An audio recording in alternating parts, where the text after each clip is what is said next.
ആരും നമസ്തേ കഫ്ലസിന്റെ പുതിയ എപ്പിസോഡിലേക്ക് വീണ്ടും ഒരിക്കൽ കൂടി എല്ലാവർക്കും ഹാർദമായ സ്വാഗതം. അപ്പോൾ നിങ്ങൾ ആദ്യമായിട്ടാണ് ചാനൽ സബ്സ്ക്രൈബ് ചെയ്ത് വെച്ചോ. പുതിയ വെറൈറ്റി കണ്ടന്റുകൾ വരുന്നുണ്ട്. അപ്പോൾ ഇന്നത്തെ നമ്മുടെ പരിപാടി എന്താണ്? ഇന്നത്തെ പരിപാടി നമ്മുടെ പണ്ടത്തെ ഒരു പരിപാടി ഉണ്ടെന്നില്ല, കേരള സ്റ്റോറി.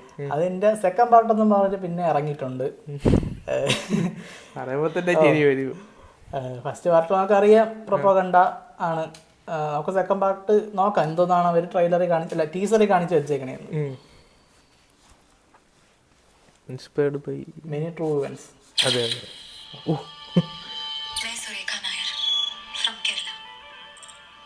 പുതിയ ആൾക്കാരാണ് അല്ലേടാ, തന്നെ പഴയതല്ല. ഹിന്ദി പറയണ ഇതോ ഓക്കെ. നേരത്തെ കേരള എന്നല്ലേ പറഞ്ഞു.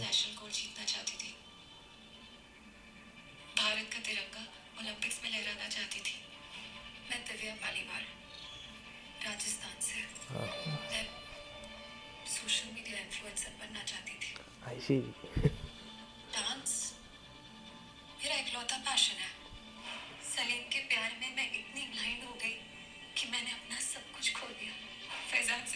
എല്ലാരും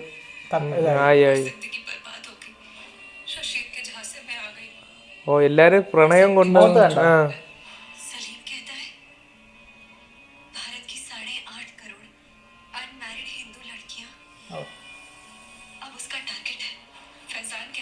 അവരെ ടാർഗറ്റ് ആണ്.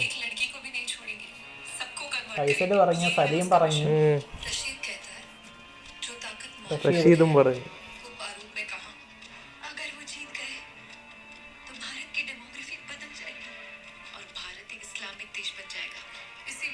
ശരി.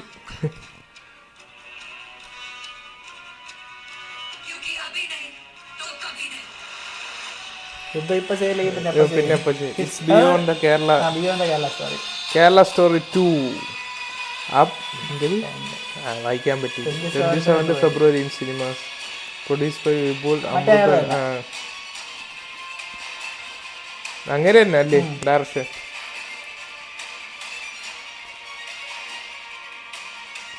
അതെ അതെ.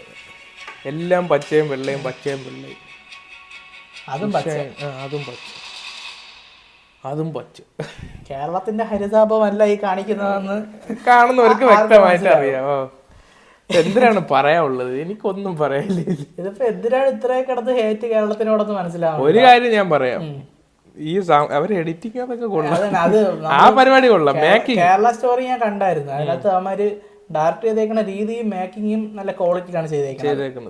അതിപ്പോ നല്ല കാര്യം കണ്ടാ നല്ലത് പറഞ്ഞ കുഴപ്പമില്ല. പടം ഇതാണ്, സ്റ്റോറി ഇതാണെങ്കിലും മേക്കിംഗ് നല്ലതായിരുന്നു, ക്വാളിറ്റി ഉണ്ടായിരുന്നു. മേക്കിങ്ങിന് മാത്രമേ പറയാനുള്ളൂ. ഡയറക്ഷൻ ചെയ്തേക്കണ രീതിയും കൊള്ളാം. അതുപോലെ തന്നെ ലൈറ്റിങ് പരിപാടി, എഡിറ്റിങ്, അങ്ങനത്തെ എല്ലാം നല്ല രസമായിരുന്നു. കാര്യത്തിലോട്ട് പറഞ്ഞാൽ എന്താണ് നമുക്കറിയാം, ജസ്റ്റ് ഇങ്ങനെ പോയിട്ടൊന്നും ഇല്ല എന്നല്ല പറയുന്നത്. പക്ഷെ ഈ കണക്ക് കാണിച്ചത് 3 പേരാണ് ഈ കൺവേർട്ട് ആയിട്ട് പോയത്. അതിനെയാണ് 36,000 പേരെന്ന് പറഞ്ഞ് കാണിച്ചേക്കുന്നത്. അതായത് നമ്മള് കേരളത്തിൽ നിന്ന് ഇപ്പൊ സ്ത്രീകളുടെ ഇതെടുക്കുമ്പോ ഏതാണ്ട് 3 പേരെ പോയുള്ളൂ കൺവേർട്ട് ആയിട്ട് പോയത്. അതും 2 പേര് ക്രിസ്ത്യൻ മതത്തിൽ നിന്നും പിന്നെ ഒരാൾ ഹിന്ദു മതത്തിൽ നിന്നും പോയേക്കണത്. പക്ഷെ അത് കേരളത്തിൽ നിന്ന് ഈ 3 പേരെന്നുള്ളത് 32,000 പിന്നെ 36,000 50,000 ഒക്കെ അടുപ്പിച്ച് ഇത് ആക്കാന്ന് പറഞ്ഞ ഇത് എന്തോന്നാണ് ഇത്? അത് പിന്നെ ഈ പ്രതിഷേധം ഉണ്ടായതിനു ശേഷം അവര് കട്ട് ചെയ്യുന്ന തോന്നുന്നു. ഞാൻ അത് ഓർക്കണില്ല അങ്ങനെ ഇത്ര കണക്ക് പറഞ്ഞത്. അതൊക്കെ വളരെ തെറ്റാണ്. പിന്നെ ഇതൊക്കെ എന്താണ് നമ്മളെ ഗൂഗിളിലും അവിടെ ഇവിടെ എല്ലാം ഇതിന് കണക്കുള്ളതാണ്. എന്നിട്ട് അത് വെച്ചോണ്ടാണ് ഈ ഇതൊക്കെ വിളിച്ച് പറയണത്. അത് വേറെ കാര്യം. നമ്മൾ ഇതുപോലെ നോർത്ത് ഇന്ത്യയെ പറ്റി ഒരു ഗുജറാത്ത് സ്റ്റോറിയോ ഒരു UP സ്റ്റോറിയോ എടുത്ത് അതിന് സെൻസർ തരൂല. സെൻസർ ബോർഡ് അപ്പോഴേ കട്ട് ചെയ്ത് ആണല്ലോ. ഇപ്പൊ തന്നെ നമ്മൾ ജനനായകന്റെ കേസിലൊക്കെ നമ്മളത് കാണുന്നതാണ്. ജനനായകത്തെ പറഞ്ഞ ഈ ഹിന്ദി അതിനെതിരെ കുറെ കാര്യങ്ങൾ പറയുന്നുണ്ട്. അത് നിങ്ങൾക്ക് മനസ്സിലേക്ക് കാണും. തമിഴ്നാട്ടിലുള്ളവർക്ക് ഈ ഹിന്ദി അടിച്ചേൽപ്പിക്കുന്നു എന്ന് പറഞ്ഞാൽ അത് മിക്കവാറും നല്ല രീതിയിൽ അതിൽ കാണിച്ചു കാണാം. അതുകൊണ്ടൊക്കെ ആയിരിക്കും. അതിന്റെ സെൻസർ ബോർഡ് ജനനായകന്റെ അവർ ഏതൊക്കെ പാർട്ട് കട്ട് ചെയ്തെന്ന് പറഞ്ഞൊരു സാധനമുണ്ട്. അതിനകത്ത് കൂടുതൽ ഹിന്ദിയെ പറ്റിയിട്ടാണ് കട്ട് ചെയ്ത് കളഞ്ഞിരിക്കുന്നത്. അത് തന്നെ ആയിരിക്കാം. പിന്നെ വിജയുടെ അവസാനത്തെ സിനിമയില്ല എല്ലായിടത്തും കൊടങ്ങി കാണും. തീർച്ചയായിട്ടും അതിനകത്തൊരു ഇതുണ്ട്. നമ്മളന്ന് റിയാക്ട് ചെയ്തപ്പോ മറ്റേ എന്തോന്ന് രാഷ്ട്രീയത്തിൽ ഇത് ചെയ്തിട്ടാണ് വരുന്നതിന് ചാട്ടവാറിട്ട് അടിക്കുന്ന ഒരു സീനുണ്ട്. അപ്പൊ അതൊക്കെ എമ്പുരാന്റെ കാര്യത്തിലായാലും ഇത്രയും കട്ട് വരുത്തി കഴിഞ്ഞിട്ട് ആ ഒരു സംഗതി ഉണ്ട്. പിന്നെ നമ്മൾ ഇവിടെ നിന്ന് അവരെ സ്റ്റോറി എടുക്കാൻ നോക്കിയാൽ പറയാൻ കുറെ ഉണ്ട്. ഇത് വെച്ചോണ്ട് കളിച്ചോണ്ട്. പിന്നെ അതിനകത്ത് ഫസ്റ്റത്തെ സ്റ്റോറിയിൽ എനിക്ക് ഏറ്റവും ചിരി വന്ന കാര്യം എന്ന് പറഞ്ഞാൽ കേരളത്തിലെ പെമ്പിള്ളേരെല്ലാം മുല്ലപ്പൂ പബ്ബിൽ പോയാലും അത് തന്നെ അല്ല ശാലിനി ഉണ്ണികൃഷ്ണൻ എന്ന് പറയാൻ കാരണം ട്രിവാൻഡ്രം ആ ഒരു സംഗതി ആ ഒരു സാധനം അത് നമുക്ക് കിട്ടി കൊട്ട എന്ത് നമ്മളിവിടെ പിന്നെ ഇവിടെ ഉള്ളവരെല്ലാം മുല്ലപ്പൂ വെച്ചോണ്ടല്ലേ നടക്കണത് കഴിക്കണത്. അതൊക്കെ അവര് അങ്ങനെ കണ്ട് കൊച്ചിയിലുള്ള പെണ്ണ് എപ്പോഴും ഇത് സ്റ്റെപ്പ് എടുക്കും ആ ഒരു പെണ്ണ്. ഇതൊക്കെ എന്തോന്നാണ് ഇത്. ജാൻവിയുടെ ഒരു പടമില്ലായിരുന്നടാ മറ്റേ പരം സുന്ദരിയോ മറ്റേ തെക്കപ്പെട്ട സുന്ദരി, അതിനകത്ത് ഇതുപോലെയാണ് കേരളത്തിലുള്ള പെണ്ണ് തെങ്ങിൽ കയറുന്നു. ഇവിടത്തെ എല്ലാരും ഭയങ്കര ധൈര്യശാലികളാ ആ ഒരു പരിപാടി. ഇതാണ് ഇങ്ങനെ. പിന്നെ കഥകളി മലയാളിയാണ് കഥകളി. അതുപോലെ മറ്റേ പാടത്തിന്റെ വയലിന്റെ ഒക്കെ അടുത്താണ് വീട്. അടിപൊളി നന്നായിരിക്കും. വയല് കാണാൻ പോലും ഇല്ല. സെക്കൻഡ് പാർട്ടിൽ എന്തൊക്കെയാണ് കാണിച്ചേക്കണേ നമുക്ക് അറിഞ്ഞൂടാ. നമുക്ക് നോക്കാം എന്താണെന്ന്. എല്ലാം നമുക്കങ്ങ് നേരിടണം, അത്രേ ഉള്ളൂ. ഇപ്പൊ ചെയ്യായിരുന്നു പറയാൻ പറ്റുമോ? പറഞ്ഞിട്ട് കാര്യമൊന്നുമില്ല, സമരം ചെയ്തിട്ട് കാര്യമില്ല. ചിരിക്കുക അത്രേ പറയുള്ളൂ. വേറെ ഇപ്പൊ എന്തിനു പറയാ.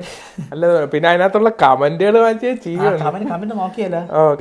അസേ കേരളീയൻ ഈസ്റ്റ് കേരള മിസ്സിംഗ് ശാലിനി ഉണ്ണികൃഷ്ണൻ ഫ്രം തിരുവനന്തപുരം.